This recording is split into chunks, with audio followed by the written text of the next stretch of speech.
Graça e paz, Deus abençoe a sua vida. Você já ouviu essa expressão, Abba Pai? Eu não sei se você já ouviu, tem até algumas canções que falam Abba Pai. É uma expressão de intimidade com Deus, carinhosa. É como se Deus falasse assim, meu filho, eu te amo. É mais ou menos isso. E essa expressão ela está na palavra de Deus e é o nosso tema de hoje. Por isso eu coloquei aqui o tema Abba Pai. Você se sente amado por Deus? E por que eu coloquei esse tema e essa pergunta? O apóstolo Paulo, em Romanos 8, nos apresenta uma verdade transformadora. Somos filhos de Deus. E quando aceitamos a Cristo, recebemos o Espírito de adoção, pelo qual clamamos Abba Pai. Este termo Abba é uma expressão íntima que revela uma relação próxima e carinhosa com Deus, semelhante ao relacionamento de uma criança com o seu pai.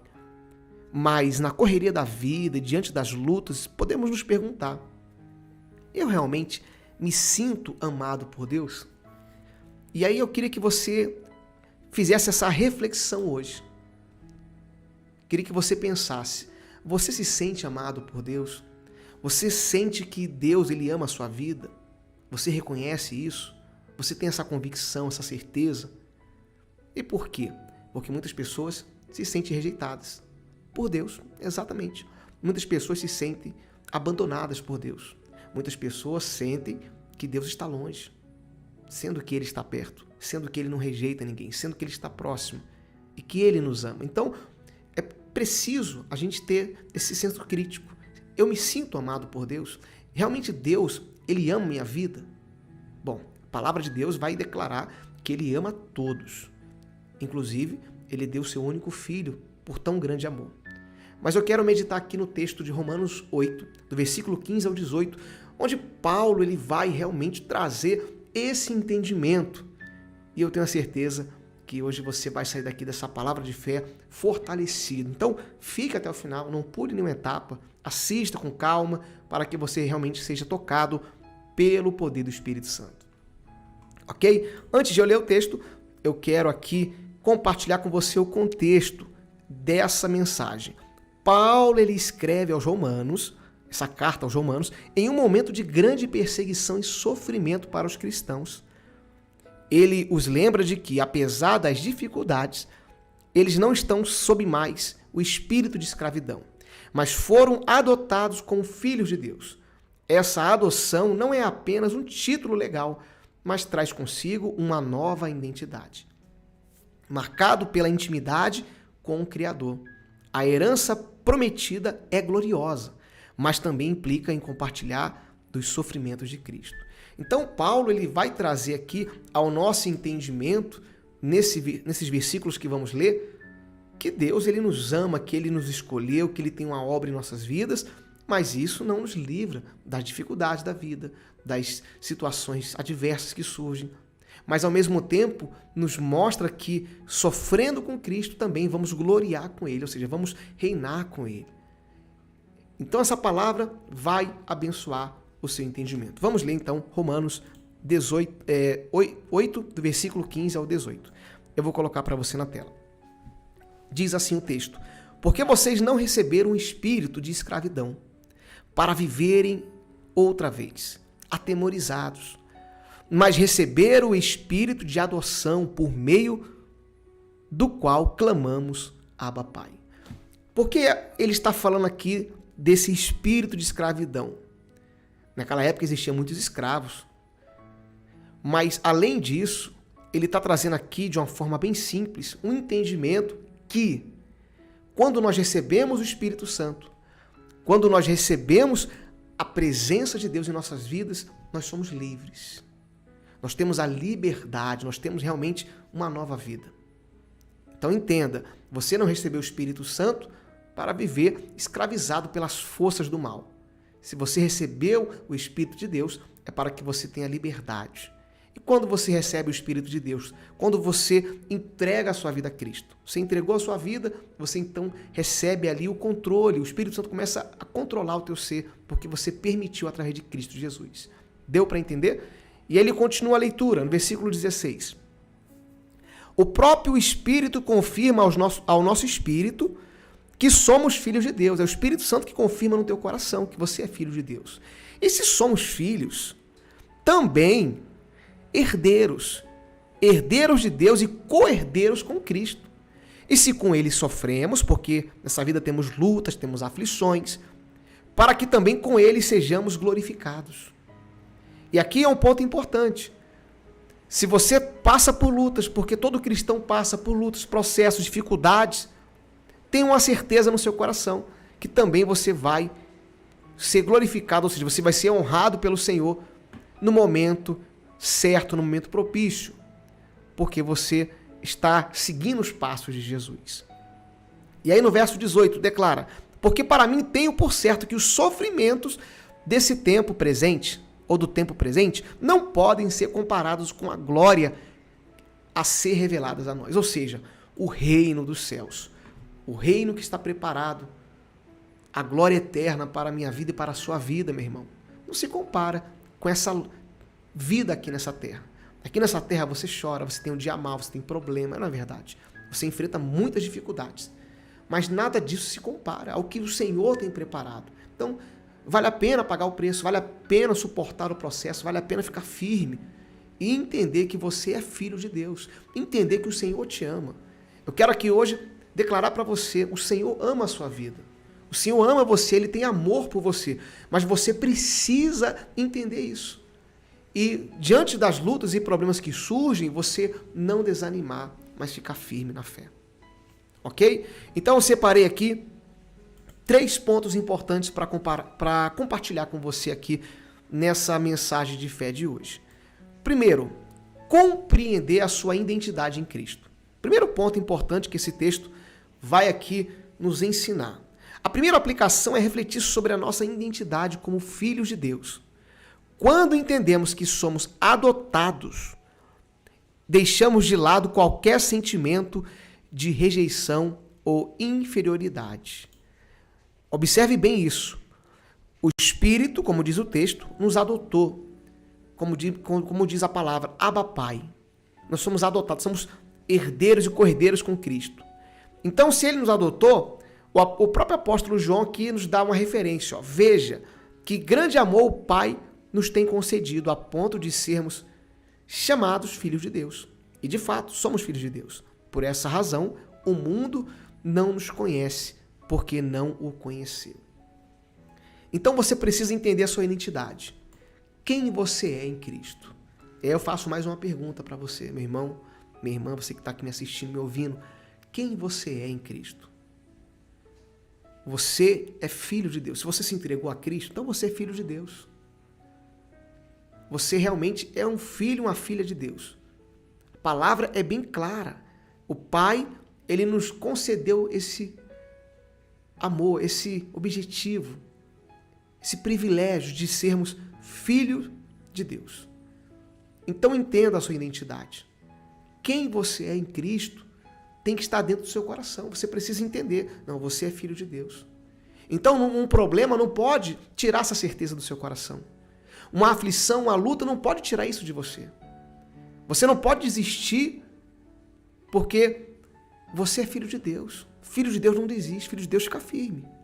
É claro que falando assim parece fácil, mas eu quero aqui ressaltar no seu coração que você venha ter essa certeza, que você venha realmente ter essa convicção.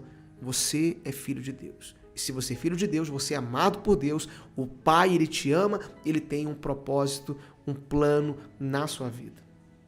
Ok? Essa é a primeira observação que eu separei aqui, a nossa identidade em Cristo. Segundo ponto importante que esse texto vai nos ensinar é sobre vivermos na confiança do amor de Deus. Clamar Abba Pai significa confiar plenamente no amor de Deus, mesmo quando as situações parecem contrárias. Isso implica em entregar nossas ansiedades, medos e dúvidas a Ele, sabendo que Ele cuida de nós com o amor de um Pai perfeito. E aqui é um ponto importante, nosso Deus, Ele é perfeito. Não existe imperfeição em Deus. Aliás, isso é um atributo de Deus, a perfeição.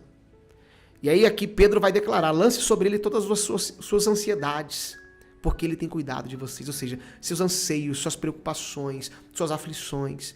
Confia no amor de Deus. Confia na perfeição de Deus. Deus é perfeito. Não há imperfeição em Deus. E tudo que Ele fez, tudo que Ele faz é perfeito. Entenda, confiar no amor de Deus é você resistir quando vier a ansiedade, quando vier a aflição. É você resistir quando bater o desânimo. É você permanecer firme quando a vontade é de abandonar tudo.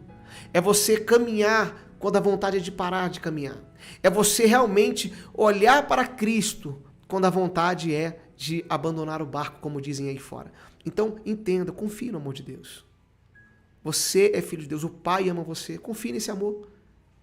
E Ele está cuidando. Eu sempre falo que Deus, Ele, às vezes, Ele permite uma situação, mas não significa que Ele não está do nosso lado. Lembra do momento que os discípulos estavam na tempestade, uma grande tempestade, e os discípulos estavam aflitos? Jesus permitiu a tempestade, mas Jesus estava com eles na tempestade. Jesus estava junto deles. E eu poderia citar aqui vários exemplos. O próprio José do Egito, quando ele foi realmente ali vendido como escravo, preso, humilhado, Deus sempre estava ali observando ele e esteve do lado dele. E ele alcançou uma posição que depois lá na frente salvou não só ele, mas toda a sua família. Entenda, confiar no amor de Deus é ficar firme, mesmo que a vontade seja de realmente de abandonar tudo, de desistir, de olhar para trás. Então confie no amor de Deus. Segunda lição que eu compartilho com você. E para a gente poder aqui entender melhor, a terceira lição, a terceira aplicação que eu separei para você aqui é essa. Entender o processo como parte da jornada. E aqui é muito importante. Eu queria que você focasse com muita atenção agora no que eu vou falar para você aqui. Paulo, ele nos lembra que ser herdeiros de Deus também significa compartilhar dos sofrimentos de Cristo. Em vez de ver o sofrimento como um sinal de abandono, devemos enxergá-lo como parte do nosso processo com Cristo. E aí, em 2 Coríntios, ele mesmo vai dizer assim, porque a nossa leve e momentânea tribulação produz para nós um eterno peso de glória, acima de toda comparação. Entenda, processo faz parte. Quando você passa pelo processo, não significa que Deus te abandonou. Hoje em dia, a gente vê um evangelho sendo pregado, que é um evangelho só de vitória. Você vai vencer, você vai conquistar, você vai alcançar. Não que Deus não faça. Não que Deus não abençoe. Eu creio nisso, eu acredito sim que Deus dá vitória, que Deus abençoa, que Deus ele faz grandes coisas. Mas existe o processo. Pouco se fala do processo, pouco se fala do período da preparação, do período que é difícil, do período que realmente é um período de sofrimento. Assim como Cristo sofreu, nós só vamos sofrer também, está escrito. É a palavra, Paulo que vai falar claramente sobre isso, que faz parte, que nós vamos ter sofrimentos aqui nessa vida. O próprio Jesus já tinha falado que a gente passaria por aflições. Então, o processo, ele faz parte. Se você está passando algum processo na sua vida, e eu quero falar para você, fica firme. Entenda que esse processo é uma preparação. Eu sempre falo que o deserto não é local de permanência, é local de passagem. Jesus também passou pelo deserto, mas ele não ficou no deserto. Talvez você está passando um deserto no seu casamento, um deserto na sua vida financeira, um deserto na sua vida espiritual. Talvez é uma falta de resposta que você não tem. Talvez é um problema gravíssimo que você está enfrentando de saúde. Então não sei. Mas o Senhor, Ele está com você. E se você vai passar por esse processo, você vai ser mais forte. Volto a dizer aqui o exemplo de José, o próprio Jacó. Quando ele fugiu de casa, brigado com seu irmão, e ele venceu, mas ele passou pelo processo. E tantos outros homens e mulheres de Deus que passaram por processo, conosco não será diferente. Por isso, é importante a gente olhar a Bíblia num todo e entender que o processo faz parte. Agora, Cristo, Ele está com você nesse processo. Então não se sinta abandonado, não se sinta rejeitado. Cristo está com você, Ele te ama. E é Ele que vai enxugar as suas lágrimas, Ele que vai te acolher. Ele que vai fazer você lembrar da palavra no momento da crise. Ele que vai usar pessoas para te aconselhar. Ele que vai colocar pessoas para te mostrar ali uma direção que você talvez não está enxergando. Ele que vai fazer, meu irmão, o que tem que ser feito para você superar o processo e vencer e ficar mais forte e glorificar a Deus e continuar cumprindo aquilo que Deus tem para a sua vida. Deu para você entender? Então, é muito forte esse texto. Para a gente poder concluir, eu coloquei assim: devemos então viver com confiança de que somos profundamente amados por Deus, permitindo que essa verdade guie nossas ações e nos dê força para perseverar, sabendo que em Cristo temos um Pai amoroso e presente. Você crê? O Pai, Ele nos ama. O Pai, Ele te ama. Então fica firme. Quando vier um pensamento que Deus não te ama, que você é rejeitado por Deus, que Deus não está te ouvindo, que você não tem resposta de Deus, não dê crédito a isso. O Pai, Ele te ama, Ele está com você. Agora entenda, Ele vai fazer tudo no tempo dEle, de acordo com a vontade dEle. Mas isso não significa que Ele não te ama. Glória a Deus. Medita mais nessa palavra de fé. Medita mais. Se você ficou com alguma dúvida, volte a alguma parte do vídeo aqui. Lembrando, eu vou deixar aqui na descrição também esse esboço. O esboço dessa mensagem está na descrição do vídeo para você ler, para você meditar. Se você quiser compartilhar, fique à vontade. Fique à vontade, tá bom? Fique na paz, que o Espírito Santo ele fale mais no seu coração. Se você gostou do vídeo, deixa aqui o like. Não esquece de clicar no gostei não, você me ajuda. Clica aqui no gostei, deixa o seu comentário e até o nosso próximo vídeo.